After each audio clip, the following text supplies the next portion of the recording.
Hello, friends from the comic and manga world. My name is Hector, And my name is G.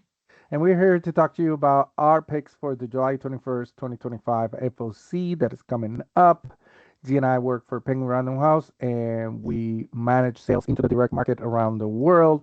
So the titles that we talk about in these videos are from the publishers that we represented to those markets.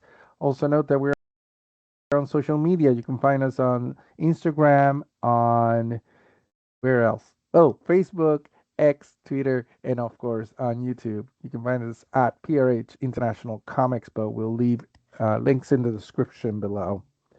And without further ado, let's get started. I think we start with you, G, right? Mhm. And my first pick for this FOC, my instructor won't yield. So we have the character named Chiba, who is kind, has clear guidance, and of course, a pretty face. And he makes him like the easy favorite as a driving instructor that every female student at the school wants to work with him. So he'll like play up his charms, of course, because he wants to get those good reviews. He's diligent, polite, but he like firmly rejects all romantic advances that he gets because he gets a ton of them. And then, but despite all of that, his persona is going to be put to a test when he's matched up to this mysterious new student who's gaining his own reputation as a sharp-suited prince. Mhm. Because this new student comes to every driving lessons like way overdressed for what it needs to be. So despite his cool looks and demeanor, this new student, Yatome, can't hardly compose himself in Chiba's presence when they begin their lessons together. So, and basically, this after hours encounter reveals that Yatome is actually a manga artist, and that's not his only secret. Dun dun dun dun. So this is a really fun one-shot BL romance, and it's the question of will they go the distance together? Uh, Love the I puns. can't wait for this. Yes. Excellent. And my first cover pick is Wolverine number 12. This is the Juan Ferreira variant. And this is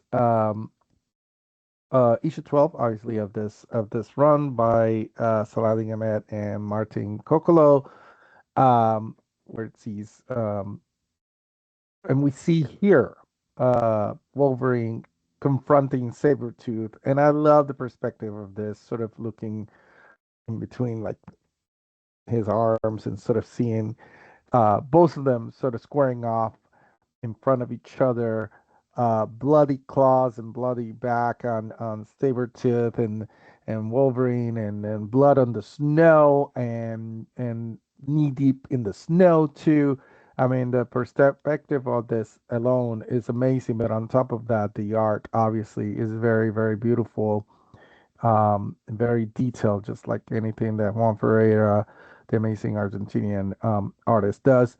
So this is definitely one of my favorites of recent time. There you go. All right, so my pick is Venom, Black, White, and Blood, issue one. This is the Peach Momoko variant, which I had to choose because, she does really well with horror related Yeah. covers. So this is a collection of Venom stories from across history of the symbiotes, which begins here. And then we have Venom rendered in this black, white, and red coloring that you'll see throughout the interiors. So we have David Michelini and Jonas Scharf as part of the creative team with this one. Yes. Very cool. Next up is Star Trek Strange New Worlds, The Seas of Salvation number one. This is the variant B by Christian Ward. This is a new series by Robbie Thompson and illustrated by Travis Mercer. Um, and it takes the Star Trek, the Enterprise, sorry, into a new strange world with some titanic creatures, as you can see here. I'm not going to go into the whole plot of the comic, but it sounds like a very cool Star Trek adventure into another planet with a little bit of horror, obviously. And of course, um, it the cover looks very Lovecraftian, as the description also mentions that this story is a little bit of a Lovecraftian horror story. And Christian Ward, we talk about his covers all the time. We both love his art. You can see the colors, the way he plays with the colors on the covers is amazing. And this is no exception. And I love how, they're in a strange planet with a red sun or moon behind them, and the Enterprise is just being grabbed by a gigantic tentacle beast. But it still looks very beautiful. Very cool cover, and obviously another Star Trek story that I'm looking forward to. There you go. All right, coming out of Dark Horse, we have Mastermind issue number one. The cover I picked out is a 1 in 10 Bjorn Barends, who is amazing. Got to run into him at one of the Mhm. conventions before. So a little bit about this. We have basically this ambitious and troubled video game programmer who dares to audition for a secret society in the gaming and tech industry. And that industry is composed of cutthroat genius masterminds that promise to help their members achieve their wildest dreams.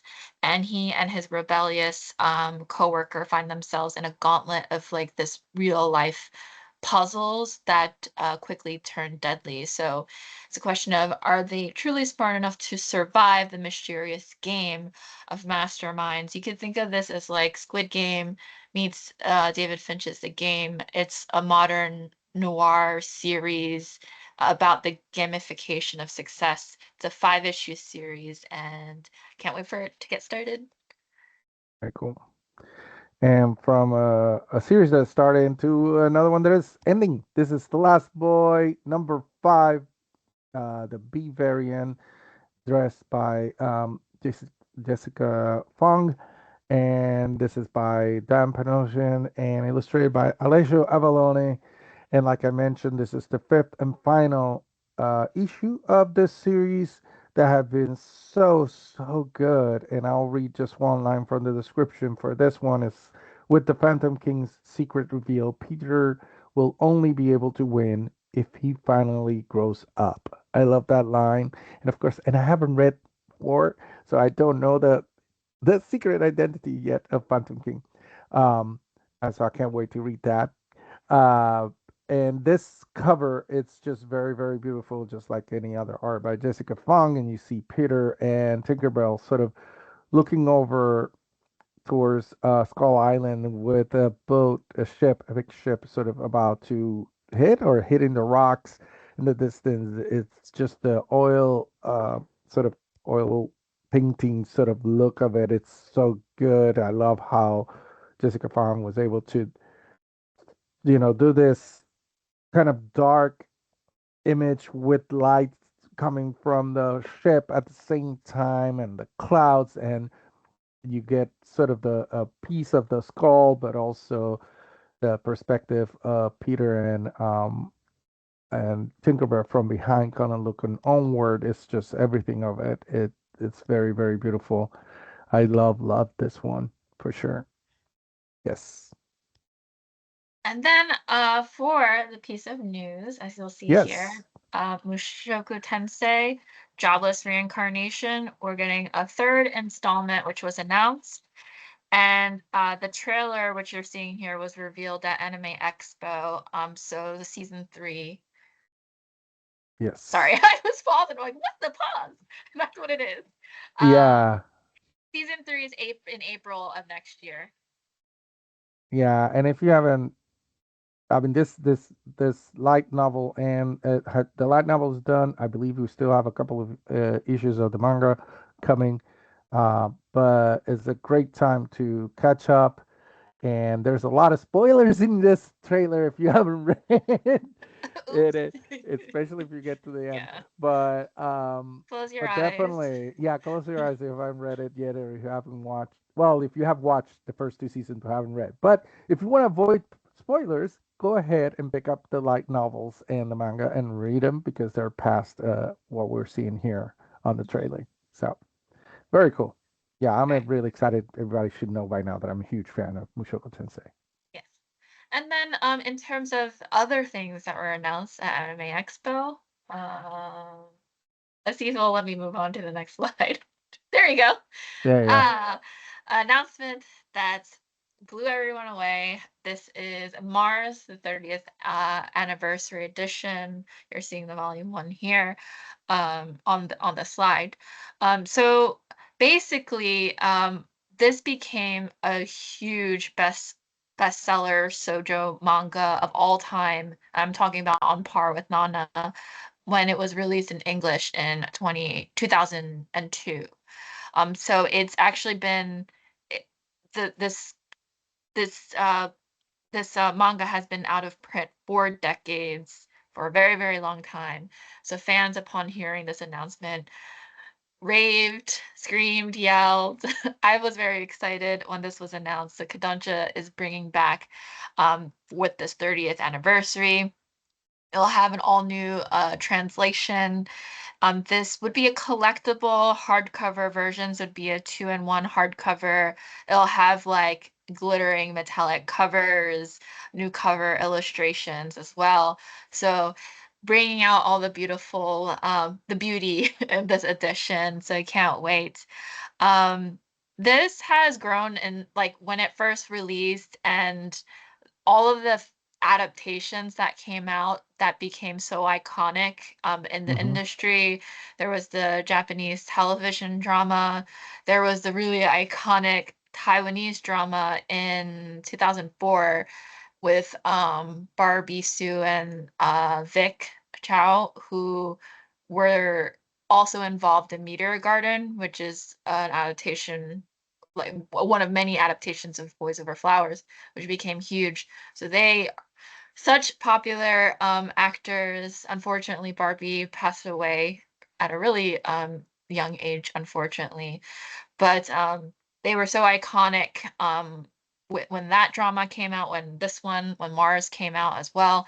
So huge, huge announcement for all the fans out there. This is something that you definitely, definitely cannot miss out on. And as a fan myself, I'm very, very happy that this is now Yeah, happening. So yeah, very cool. Yes. And that's it for this week. Thank you so much for watching this. We hope you enjoyed it and it was useful. Please come back to our channel and watch more. We have more content. We do these weekly, but we also have some monthly videos that we do. And also check out our social media on Instagram, Facebook, X, Twitter, and of course, as I mentioned, YouTube. And we'll leave links in the description below. And that's it. Thank you so much. Take care. bye Bye. everyone.